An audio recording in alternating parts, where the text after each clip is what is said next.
Welcome back from the break. Prime Minister Narendra Modi and US President Joe Biden are all set to hold a virtual summit today along with the 2+2 ministerial dialogue, which is underway in Washington, D.C. After the Russian invasion of Ukraine, India has walked a tightrope in diplomacy. A key concern here has been the questions of oil imports from Russia. While External Affairs Minister S. Shankar has categorically called out the double standards of the Western pressures on India by saying how India buys only less than 1% oil from Russia and close to 8% from the US. Remember, these bilaterals also come shortly after the statement of USA Deputy NSA Dalip Singh and other statements of the US warning India of consequences should we continue to buy Russian oil. In this broadcast, we're discussing the question of oil imports and the role these bilaterals can play to secure India's autonomy and interests as far as crude oil is concerned. Joining us at this point is Ambassador Suresh Kumar Goel, former diplomat. We also have Preity Upala, editor of The Observer, California, joining us live. Also with us on the broadcast is Kriti Upadhyay, strategic advisor and research associate, India-US Studies, CSIS. Also with us on the program is Sanjay Kapoor, editor, Hard News. Ambassador Goel, let me begin with you first. What is, according to the Russian, how much is the Russian impact going to be on this meeting, and what is the oil shadow looming over this dialogue as well? Well, I think basically if we have to choose one issue, the single most important issue, which will be not casting the shadow, but I think which will be really part of the menu during both the defense dialogue and the foreign policy dialogue in the 2+2 format. It is going to be two, I think, Ukraine and Russia, clearly, and all associated things, including the oil. And number two, developments in South Asia. I think it has happened just recently. What has happened in Pakistan will be of interest to the USA, particularly because Shahbaz Sharif is expected to be close to both US and China, trying to make overtures to talk to India. So that will be of interest. And if the third thing that I can add will be China and Indo-Pacific. That. Yes, let me also, in fact, bring in at this point then Sanjay Kapoor. Sanjay Kapoor, there have, of course, been questions over, India continuing to buy crude oil from Russia and, of course, at hugely subsidized rates, which obviously make it a very pragmatic buy for us, as pointed out by the External Affairs Minister in the past. But what impact will that have on these meetings today and that dialogue today? Thank you, Uday, for bringing me in to this interesting conversation. I don't think oil is such a big issue as it is made out to be between India and Russia. We have barely been buying probably less than 1% of our oil needs, which is very small. Despite the fact that in the last few weeks, we may have bought 700% more than what we bought in the past. We're trying to lap up everything or snap up everything that is being offered to us at a fairly good discount, 30% less than what was the earlier price before things started going haywire. So in a certain way, it makes ample sense. In fact, Finance Minister Nirmala Sitharaman also said that, oh God, I dropped my light. She also said in so many words that if it is coming cheap, why shouldn't we buy it? But the real issue is not so much oil. Oil is just symbolic. The bigger issue is India jettisoning, dumping Russia altogether, especially when it comes to its arms purchases. 70% or 75% of our oil military platforms are sourced from Russia. Only the expensive ones come from the US, like C-130 and the others that we may have bought. It is possible that we may, continue our dialogue with Russia, with the US when it comes to purchasing drones, expensive drones from them. So our belief is that the pressure that US puts, they would be in a certain way satisfied if we buy something off them. India is in a position to do that. But at the moment, what Russia wants, what the US wants, is that we abandon Russia, support Ukraine in this fight against Russia, and make it amply clear that despite our closeness to Russia, we will stand by the Western alliance. India has major misgivings about it because Russia has been an all-weather friend. It is a veto that we have relied on, and every time the Kashmir issue comes up in the UN, or any other matter, and its precursor, Soviet Union, also helped us quite a bit in 1971 war, and many, these have been discussed ad nauseum by many commentators, written so many times. But the truth is that there is great amount of support for India's relationship with Russia, and that is what really bothers the US. In fact, when the Deputy NSA, Mr. Dalip Singh, came, he cautioned India of the consequences, which has actually been repeated quite a bit many times as to what those consequences would be, and is US in a position to make India pay up in some ways for supporting Russia. So we have to see how it plays out, the 2+2 plus a conversation between President Biden and Prime Minister Modi. Okay, let me also, in fact, quickly go across to Preity Upala as well at this point, who's joining us from California in the United States of America. Preity, what's the perspective from the US that you can share on this meeting today on, of course, the question of oil as well, those statements, whether they will play any sort of spoilsport to this meeting, or will there be any Russian shadow looming over this meeting as well? Is it expected to come up in the talks? Namaste, Mr. Singh. Thank you for having me on your show. Always pleasure to be here. No, I don't think that the issue of oil is going to be a spoil sport. I think by now the US is pretty clear on India's independent stance. And I think, to be honest, the State Department always has been, regardless of what some delegates and diplomats, when they travel to India, they always learn the hard way by anything that starts with, we warn you, it never ends well. But I do think that the oil issue is a small ticket item. We only import, 1%, a tiny amount, and we import 8% from the US. And so I don't think it's going to be a big issue. I think there are bigger issues on the table, the Indo-Pacific, what's going on there. What's going on in Pakistan, I think the US has its hands full in many ways as far as the subcontinent goes, because that's really where their concerns are going to be, the government that's coming in and how they, deal with that, those new relations and so on. I think the MEA has done a great job in the last few weeks, making India's point of view very clear to the world, actually, that we are, a sovereign country and we make independent choices, and we are always trying to be neutral and fair here. We are not abandoning the West at all, and neither are we abandoning our other alliances as well. I think the non-alignment movement has turned out to be quite exemplary, ironically. So I think there is so much to talk about between India and the US, and this is going to be a very productive meeting. Usually these meetings end in some kind of a sale, India buying something in the defense or military equipment area. I don't know if that's going to happen this time, but certainly this is a welcome meeting. And I think, I just think two world leaders meeting is always a good thing at this very pivotal, crucial time in the world with the conflict going on. And I think it's important for India to let the world know that it is also here to do the right thing, and it wants dialogue and peace. It's not about taking sides, because that's not going to lead to resolving any conflict. So I think the US is looking forward to this meeting. Preity Upadhyay, come in here on, of course, the question of oil and oil dependency. Now, obviously, the External Affairs Minister has pointed out earlier that India's buys from Russia are just a very minute percentage of those imports actually from the US, from Europe, and from other nations. So he said, why should India be pressured? How has that stand been taken by the US? Well, thanks for having me. And just a correction during my introduction, I'm no longer with CSIS. So okay, we'll just correct that. We'll just designate you as a strategic affairs expert. Go ahead.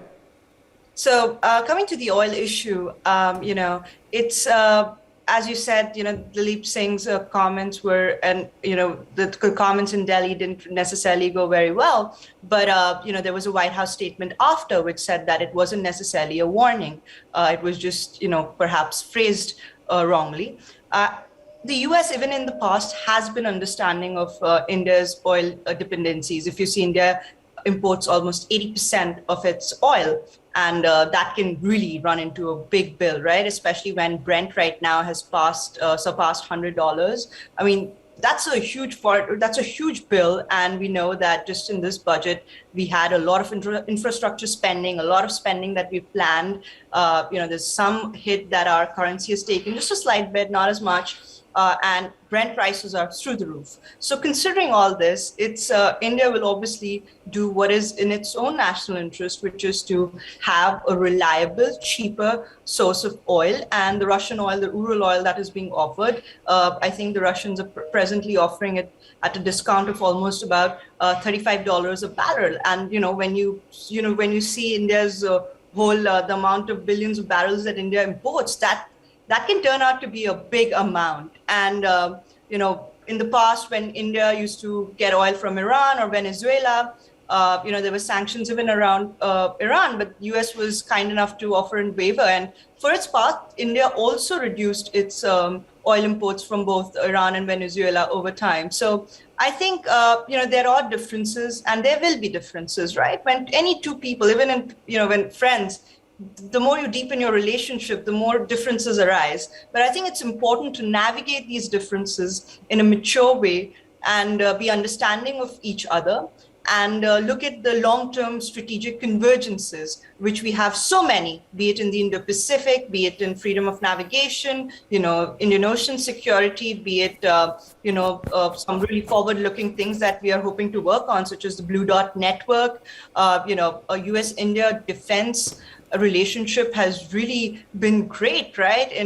From coming in the past 20 years from almost nothing to $20 billion pipeline. And I was just seeing, the schedule is out for today, and we're going to be signing this afternoon a space cooperation agreement. We're collaborating on so many areas.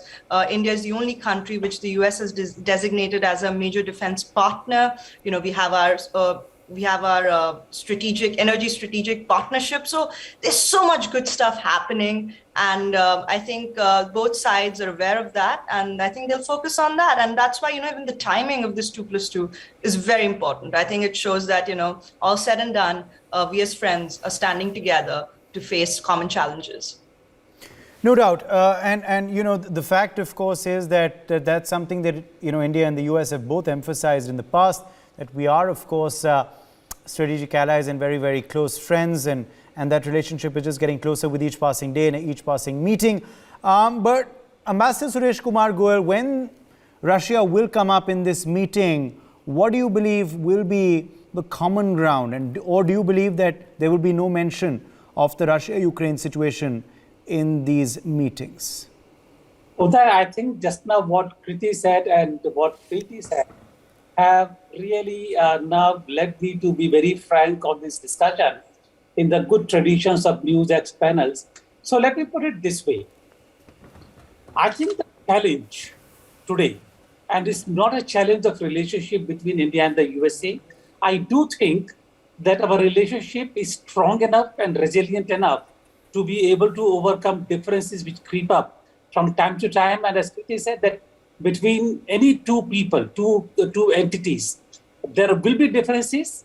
The issue really is whether we are able to resolve differences in the spirit of working together, being good friends, etc., etc., etc.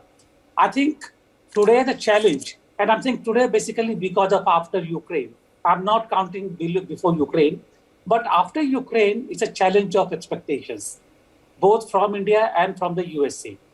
What I do find happening now is after Ukraine has happened and the old enemy in Russian Federation has emerged once again, and it has become the same kind of the politics of us versus them. And in this contest of us versus them, same kind of a thing is coming up. Either you are with them or you are with us. And also you will notice that that kind of a sentiment is coming not from the top. President Biden has not said this thing. It is coming from people at a slightly lower level, at the level of what you would be the cabinet ministers, the slightly lower level officials at the level of secretaries, deputy state, the deputy secretaries, and so on and so forth.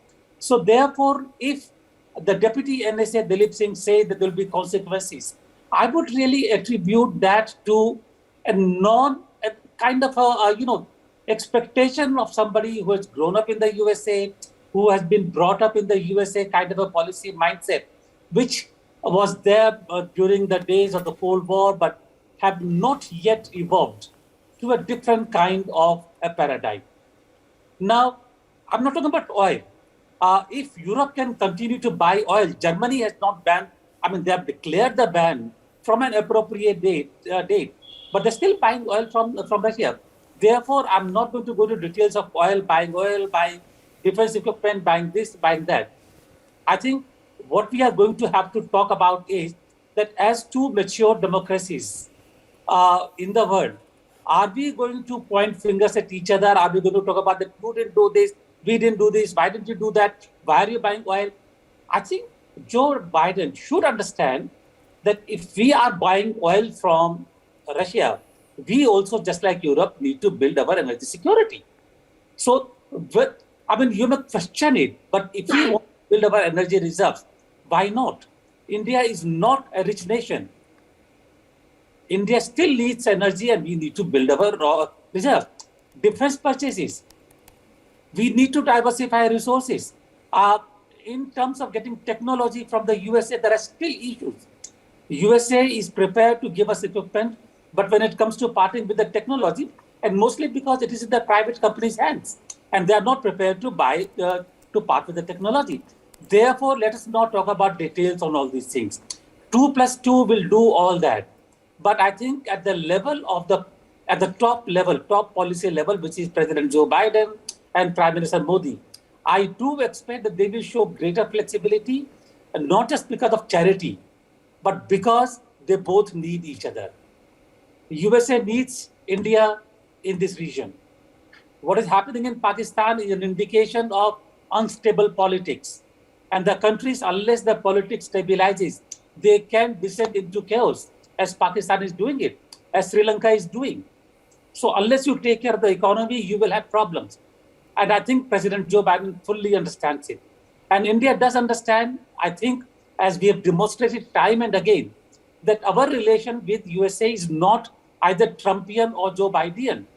It's a relationship of two countries who have deeply invested in each other. And therefore, let's talk at the level of being friends who need each other in these times. Russia is not going to go away. Russia will stay in the world politics. Either way you talk about it.